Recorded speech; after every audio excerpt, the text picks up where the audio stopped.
Todos conocemos la figura admirable de San Alberto Hurtado, aunque yo en el estudio de San Alberto, que para mí fue pues, un regalo al llegar a Chile, uno también se da cuenta de que en general conocemos solamente pues, los últimos años de San Alberto Hurtado y en concreto la obra impresionante del Hogar de Cristo y una dimensión pues, marcadamente social de la vida de este santo chileno, ¿verdad? que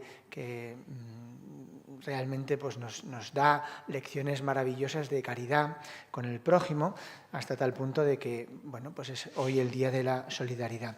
Sin embargo, también me dio la impresión de que el corazón de San Alberto Hurtado pues, no lo acabamos de conocer, porque nos quedamos muy en lo exterior, en sus ejemplos de caridad, en sus esfuerzos de ayudar a los pobres, en sus esfuerzos de luchar por la justicia, pero olvidamos que era sobre todo un sacerdote y que lo que más anhelaba era conducir a las almas al cielo, no simplemente satisfacer las necesidades corporales de las personas, de los pobres, sino sobre todo era un sacerdote. Y la mayor parte de su vida, pues, se dedicó fundamentalmente a esto, ¿no? A conducir a las almas a Dios. Y en sus cartas, también cuando era joven, adolescente, pues vemos cómo se preocupaba sobre todo de la salud espiritual de las personas, sin que esto le impidiera en absoluto cuidar y atender las necesidades materiales de los pobres, o preocuparse de los obreros, o preocuparse de enseñar a las personas la doctrina social de la Iglesia, ¿no? Porque no son cosas incompatibles. Una persona que es muy espiritual no es despegada de los pobres, sino al contrario, cuanto más espiritual eres, más preocupado serás de las personas que te necesitan. Aunque conocemos bien la vida de San Alberto, no puedo comenzar unas palabras sobre él sin recordar algunos elementos sobre su vida. Él nació el 22 de enero del año 1901 en Viña del Mar, en el seno de una familia cristiana formada por don Alberto Hurtado y doña Ana Cruchaga. Cuando tenía 4 años fallece su padre, lo cual le deja en una situación económica muy delicada, que les obliga a abandonar Viña y trasladarse a Santiago, viviendo como allegados en casa de familiares. Sin duda, esta experiencia tuvo que también marcarle al ver, pues, al vivir también con esta necesidad. Estudió becado en el Colegio de los Padres Jesuitas, San Ignacio, y allí hizo su primera comunión y también su confirmación en el año 1909 y 1910. Desde los 15 años quiere ser jesuita y de hecho pidió la entrada a la compañía, pero por razones diversas no pudo entrar, en vista de lo cual hizo sus estudios de Derecho en la Universidad Católica, hasta que por fin, el año 1923, puede entrar en la Compañía de Jesús en el noviciado de Chillán. El año 27 es enviado a España a los estudios filosóficos, permaneciendo en Sarriá, en Cataluña, cerca de Barcelona, hasta que estalla la Segunda República, la Guerra Civil, y él es trasladado a Lovaina, en Bélgica, donde completa sus estudios teológicos y luego también realiza su doctorado en Pedagogía, colaborando en ese tiempo en la fundación de la Facultad de Teología de la Universidad Católica de Chile. Fue ordenado sacerdote el 24 de agosto del año 1933 por el cardenal de Malinas, don Joseph Ernest Van Roy. Regresa a Chile ya sacerdote en el año 36, donde es profesor de diversas materias en el Colegio San Ignacio, también en el Seminario de Santiago y en la Universidad Católica, y multiplica su actividad dando una cantidad ingente de retiros y de ejercicios espirituales, promocionando activamente las vocaciones y, al mismo tiempo, de este despliegue de actividad espiritual, se preocupa de los obreros, de los que siempre estuvo preocupado desde su juventud, publicando diversos artículos y estudios también de pedagogía. En el año 1941 es nombrado asesor nacional de la Acción Católica y ese año publica el famoso libro «Es Chile un país católico?», que le trajo muchos problemas porque fue acusado falsamente, de tener ideas peligrosas y comunistas, lo cual le trajo diversos problemas que le llevó a dimitir del cargo de asesor de la Acción Católica 3 años después. El 18 de octubre del año 1944 encontró un mendigo tiritando de frío al que auxilió y en el que el padre Hurtado reconoce a Jesucristo. Y este encuentro le impulsa a fundar un lugar para acoger a los pobres y a los niños de la calle, que será el Hogar de Cristo, cuya primera piedra se coloca unos meses después, el 21 de diciembre de ese mismo año. Viajó a Estados Unidos y a Canadá para estudiar sobre temas sociales, da los primeros pasos para la fundación de la Acción Sindical de Chile y en el año 47 viaja a Europa para participar de la 34ª Semana Social en Francia, donde también vive diversas experiencias y en ese viaje también se reúne con el superior general de los jesuitas, el padre Janssens, y con el Papa, también Pío XII, que bendicen también sus inquietudes sociales y la obra que ha realizado. Finalmente, el año 1952 es diagnosticado de cáncer de páncreas, del que muere el 18 de agosto de ese mismo año, dando un generoso ejemplo de entrega. Fue beatificado el 16 de octubre del año 94 por San Juan Pablo II y canonizado el 23 de octubre del año 2005 por su santidad Benedicto XVI. La tesis que yo preparé está referida a un ámbito de su vida, o mejor dicho, la clave que yo entiendo que es la clave que explica toda su vida, ¿no? Que es la donación, su deseo de entregarse.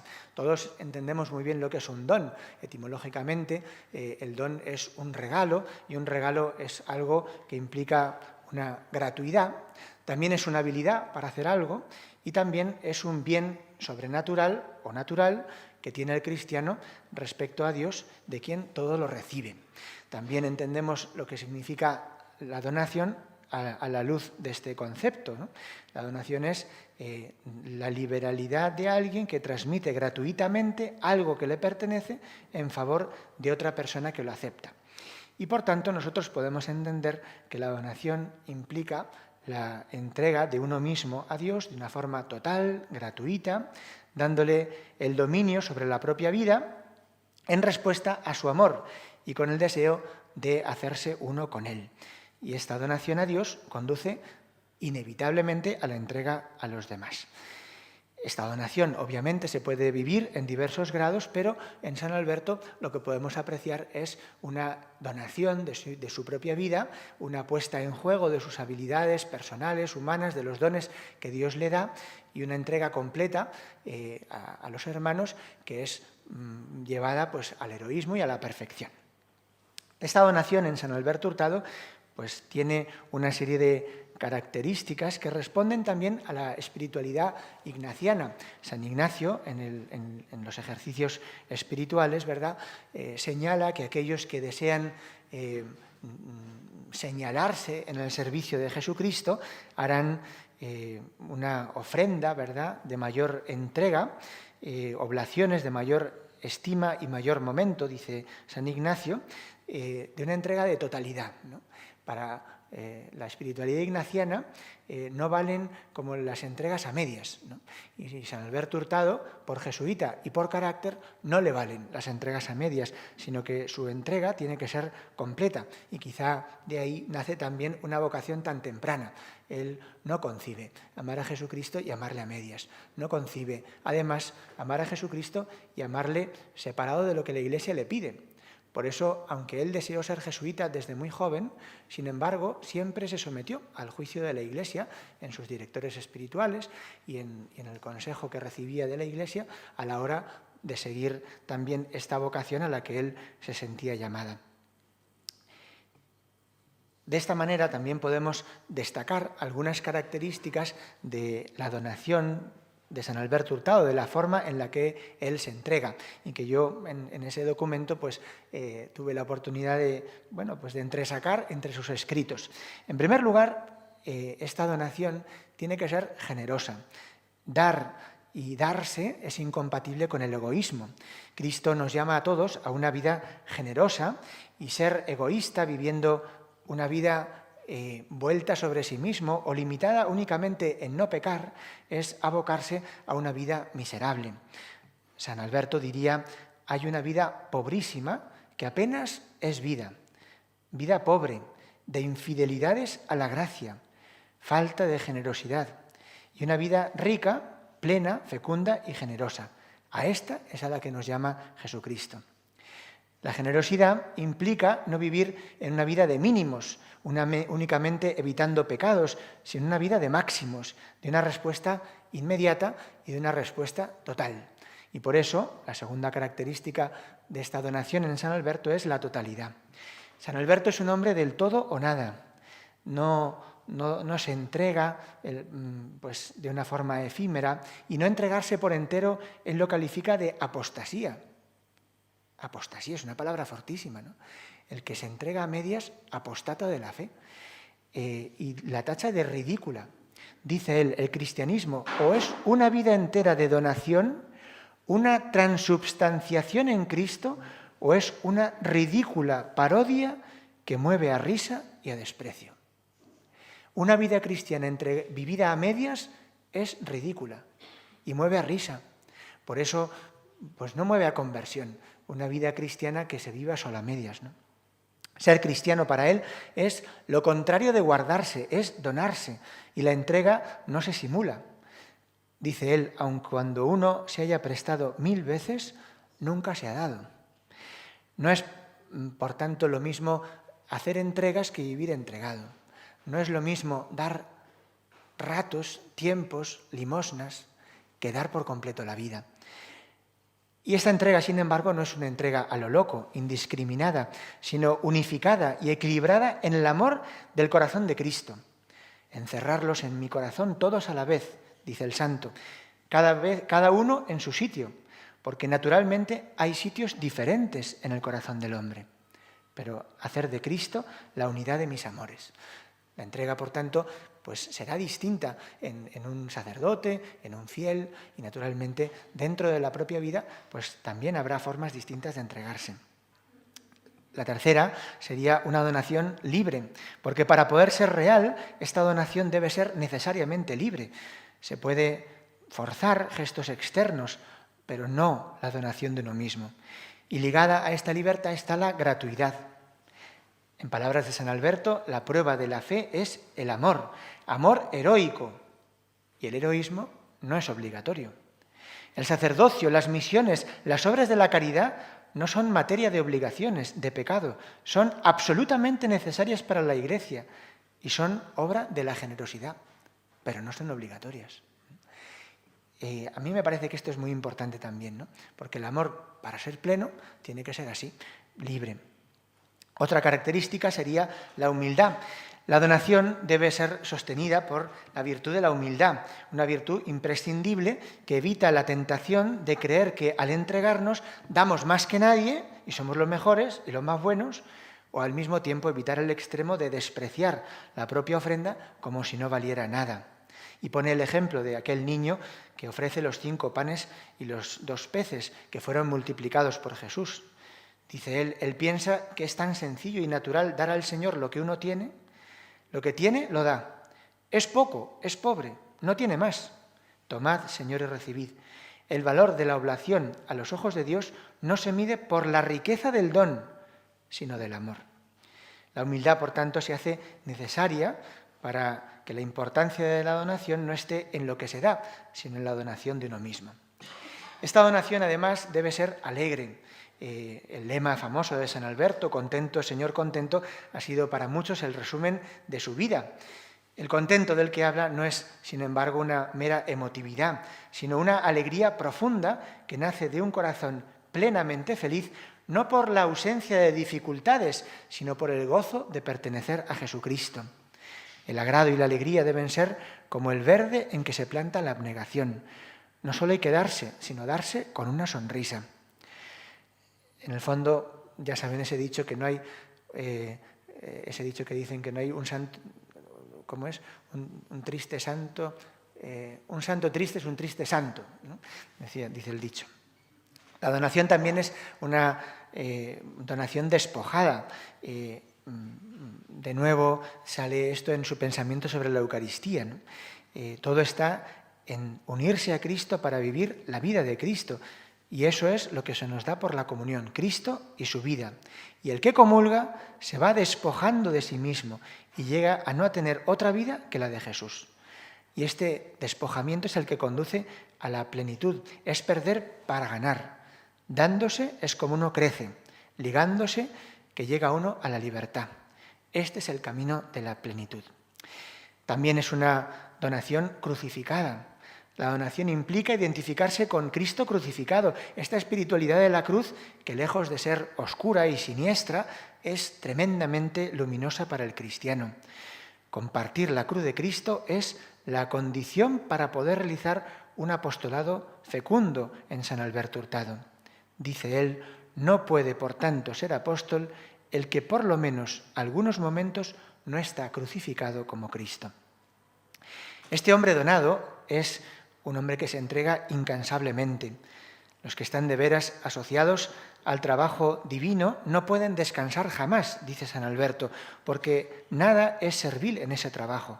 Un apóstol trabaja cuando duerme, cuando descansa, cuando se distrae. Todo eso es santo, es apostolado, es colaboración al plan divino.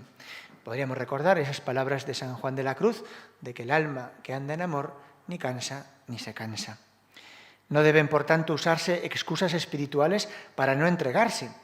Sería peligroso, dice él, bajo el pretexto de guardar el contacto con Dios, refugiarnos en la pereza soñolienta, en una quietud inactiva. Entra en el plan de Dios el ser estrujados, ¿no? Nuestra vida pues, está en gastarse y desgastarse por Jesucristo, que diría San Pablo. Esta donación finalmente es abnegada. San Alberto condena ese cristianismo tibio que se acomoda al mundo e invita a vivir la abnegación.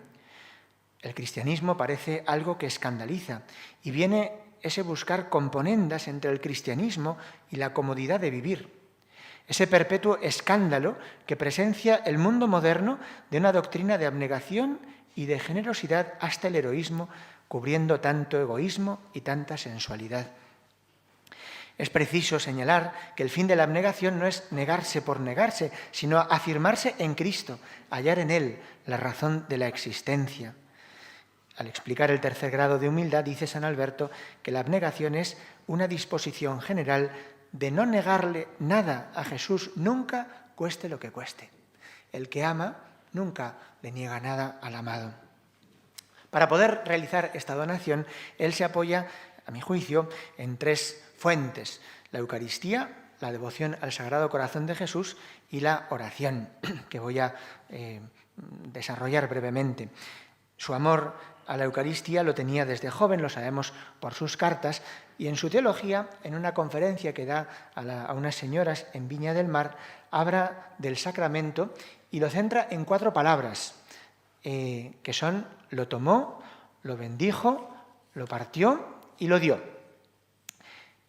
En la noche de la institución, dice San Alberto, sobre la mesa del convite había una canasta de pan, con multitud de panes tan pobres como los del pequeño Ignacio, y Cristo tomó uno que quiso, no por mérito suyo, sino por su inmensa dignación. De entre los 2.000 millones de hombres, me escogió a mí, me llamó a mí a ser su hijo, me invita a hacer algo grande por él. ¿Lo haré? La primera clave es, por tanto, la ofrenda y la elección. Para él la Eucaristía tiene como primera clave la donación, siempre unida a Cristo, pues para él la clave es primeramente la ofrenda y después el sacrificio. Pero es una ofrenda unida a Jesucristo, por Cristo, con Él y en Él. Nos ofrecemos al Padre. Cristo se dona en la Eucaristía y como consecuencia quienes participan de la Eucaristía se van a donar con Él al hacerse uno con Cristo. En segundo lugar, lo bendijo. Dice él, lo cargó con su bendición, lo transubstanció. Sobre el altar un copón de hostias, harina y agua, arrugadas, amarillas y lachentas, cargadas de la bendición de Cristo. Al asistir cada día al ofertorio veré al sacerdote que ofrece algo tan pobre. No tiene vergüenza, pero en la consagración esa pobreza se transforma en divinidad. El padre Hurtado va a señalar el valor de la bendición, otorga a la ofrenda presentada un valor inexplicable. Y al mismo tiempo, él trata de explicarlo con una palabra que es muy propia de él, el ser transubstanciado. Dice él que ser transubstanciado significa que la ofrenda que presentamos, que es muy pequeña, insignificante y pobre, bendecida por Dios, se engrandece, se llena de contenido y enriquece y hace fecunda nuestra vida, cargada de la vida divina. Soy una gota de agua, dice él, piérdame en el cáliz. Si me doy, seré transubstanciado, y de lo contrario, al canal. Una gota entre 2.000 millones de hombres. Puedo mucho si estoy en Cristo, si coopero con Cristo. Como el pan se transubstancia realmente en el cuerpo de Cristo, así los fieles nos transubstanciamos espiritualmente con Cristo víctima. Y así nuestra vida se convierte en una vida de donación. En tercer lugar, lo partió. Ese pan preparado lo rompe. Ve a romper esa hostia en misa. Los sacrificios no para destruir, sino para dar. El grano de trigo, si no cae en tierra, muere y queda infecundo. San Alberto recuerda con estas palabras el dramatismo del sacrificio de Cristo en la cruz. La Eucaristía no es una celebración edulcorada, sino la prolongación del Calvario, la prolongación incruenta del sacrificio redentor del gran viernes de la humanidad. Uno es cristiano en la medida en que vive realmente del sacrificio eucarístico, en que celebra la misa, no simplemente la oye, sino la celebra. Esto es, ofrece el sacrificio de Cristo total, del Cristo místico, el de Jesús y el suyo. No es culto al dolor, sino identificación con Cristo en su pasión.